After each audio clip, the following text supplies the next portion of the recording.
Thank you, Mr. Speaker. You know, I think statistically, approximately 1 in 6 or 1 in 7 West Virginians that are working for PEIA. And this body, on a bipartisan basis, has worked really hard to come up with a solution to meet the shortfall. And this budget, as it has from the moment it was presented to us by the governor, always funded PEIA. We've heard yesterday about the statutory requirement in the law, about the money, that if we appropriate, if we keep that 80-20 ratio, there's got to be a change on the back end. Now, we've heard a lot about the 1 in 6 or 1 in 7 West Virginians that gets PEIA, but what about the other 6 out of 7? Many of whom have had their insurance skyrocket by a lot more than 12%. If they're even lucky enough to have insurance. I'm not. Neither are the people down the street that work at McDonald's. Neither are the people that work at the Sheets in Polka. They don't have all these great insurance. And so what we're saying, or what some are saying, is that we have to put our hands into their pockets again to fund other people so that they don't see one dime of increase for something that they receive. That's preposterous. We're here to represent everybody. All taxpayers. I heard yesterday that not raising taxes is shirking your responsibility as a delegate. You know, raising taxes, that's the easy solution. Also heard that if we don't raise taxes, and I'm paraphrasing, but if we don't raise taxes, it's unconstitutional.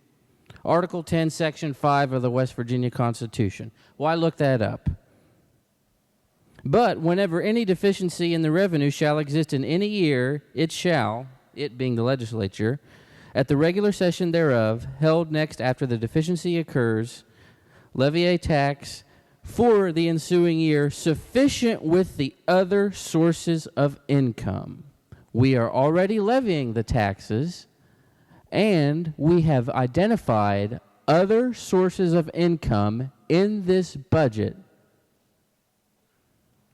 to bring it in line. So no, regardless of how you feel on this budget, don't oppose it on the basis of constitutional questions, because they're simply false.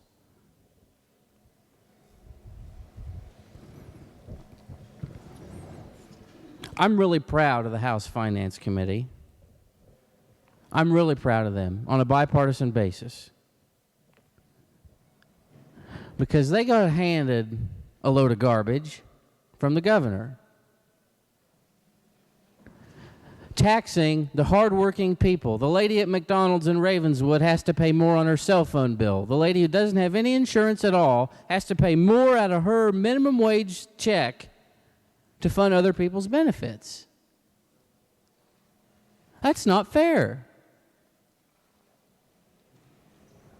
That's not fair at all. I sympathize with the people that are going to have to pay more for their PEIA. One of them's my dad. I have to go home and give an accounting to him as to why I think he should have to pay a little more for his benefits. I have to give an accounting to over 30 employees that work for the city of Ravenswood for that as well. I have to do that. So this is not something I take lightly, and I think neither of us do on either side of the aisle. But those aren't the only people that we were here to represent. We're here to represent everybody, all taxpayers. It is so easy to raise taxes because it requires no thought whatsoever. Oh, sure. Let this bunch over here, let these dirty smokers, let them pay for it. That tax that we got both from the governor and the Senate, that was garbage. And make no mistake, it is a bipartisan failure. A bipartisan failure from the governor and whoever the heck is running the show over there to come up with such a ridiculous, preposterous budget. To want a regressive tax on tobacco. Statistically speaking, people who smoke are more likely to be poor. So that proposal was to balance the budget on the backs of the working poor. We represent them too, not just people on PEIA. Now, I can understand the passion on both sides of why we feel so strongly to advocate for those on PEIA. Probably because they're one of the largest employers, our government is, in our state. And so that is a lot of people. Maybe if we hadn't spent the past 80 years chasing off all the other taxpayers, we'd have money to pay for that.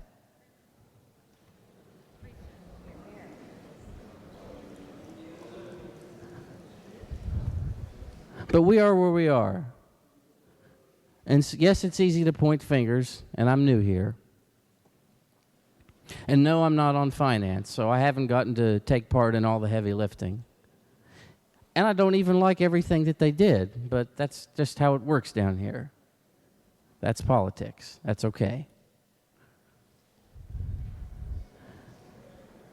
But they have shown such courage and determination and bold leadership, standing up to the governor, standing up to the bipartisan majority in the Senate, and standing up to bipartisan voices in this chamber to produce a far better product than anybody else has had the guts to come up with. And they're to be commended. They got told from day one that they couldn't do it. Wrong. They did. It's not perfect. I don't even know that I like it, but I'm proud of them. That is political courage. That is leadership.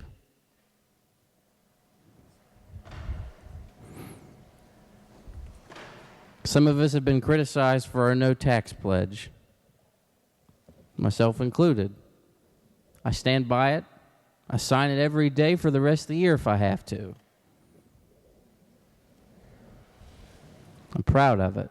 It's a commitment to the citizens of this state that somebody is going to have the guts to put on the brakes of the third largest government per person in America. That's what courage is. Drawing a line in the sand, just like the members of the House Finance Committee did, so that they can come up with something better for the people of our state. That's courage. I also believe a man's word is his bond. And if for better or worse, if I tell people I'm not going to raise taxes, I'm not going to do it. I believe a person's word still means something today.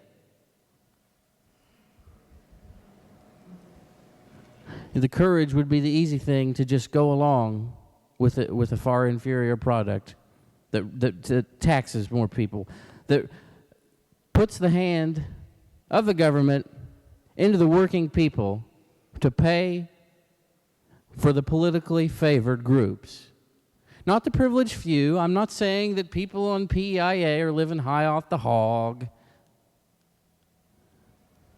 But for whatever reason, that's the group that we seem to spend the most time talking about and forget about what it means on everybody else.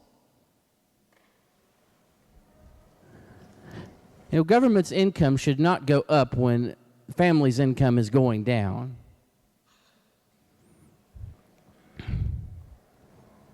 But that's what has been proposed to us by many. That's not leadership, that's cowardice. That's the kind of thinking that has held this state back for far too long.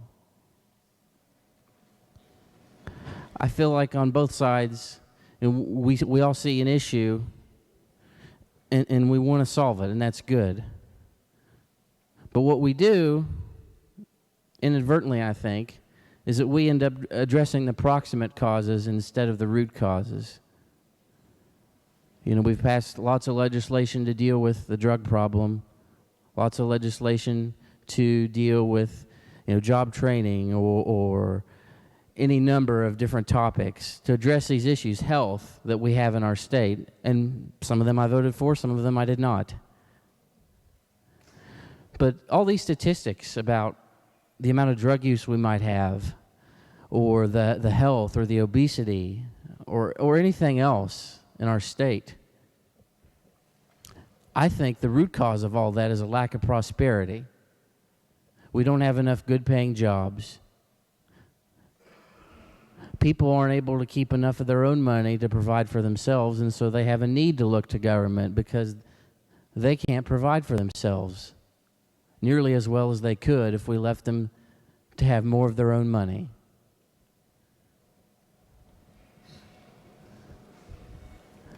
So what we need to do is let neighbors take care of neighbors, friends take care of friends. So often, in discussing this bill,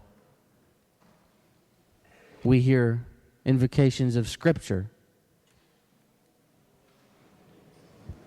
We hear quotes about how the Bible tells us that we're to feed and clothe people. Yes, we are. We are. We as individuals, or we as the church. Not we as government. It is not charity or compassion to hold a gun to someone's head and take money out of their pocket and give it to somebody else. That's theft. That's wrong. There is no love there. It is immoral.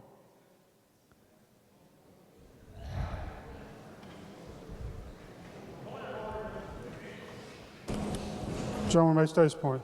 He's arguing political points on the House floor and needs to stick to the bill at hand. But I believe he's making reference to what his position is about a policy issue, not necessarily a political issue. He said? I'm sorry? Something about holding a gun to someone's head. He's kind of losing everybody with going on about all these analogies, but we'd like to stick to the bill at hand. Gentlemen, I believe that he is stating his position about taxation, which has been whether there should or should not be taxation in this bill. I would ask gentlemen to keep his comments generally to what we have in front of us. Thank you, Mr. Speaker. I'm proud that the House Finance Committee did not go down that road. In this bill, as has been so aptly pointed out, they are not further holding the gun to someone's head and taking more money out of other people's pockets.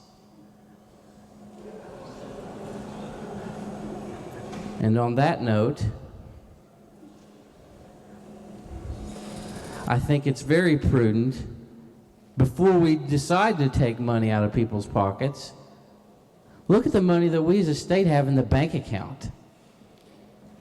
Why would we want to reach into someone's pocket to take more money when in this bill, we have identified sources of money that are just laying there in a bank? It would be reckless and irresponsible to ask for more of the people's money when there's money that can be used right now. That's what this bill does. It's not the way I would draw it up, as the gentleman from Mercer said earlier. And unlike the gentleman, I did not get the opportunity to cast my vote in finance to express my frustration with it. So it may come as a little bit of surprise that I still don't know how I'm going to vote on this. But I'll tell you one thing. In summary, hats off to the Finance Committee. They have shown spine, determination, and courage against all odds, and for that, the people of West Virginia should be very thankful. Thank you, Mr. Speaker. Gentleman from the 22nd, Delegate Moffitt. Thank you, Mr. Speaker. Will the chairman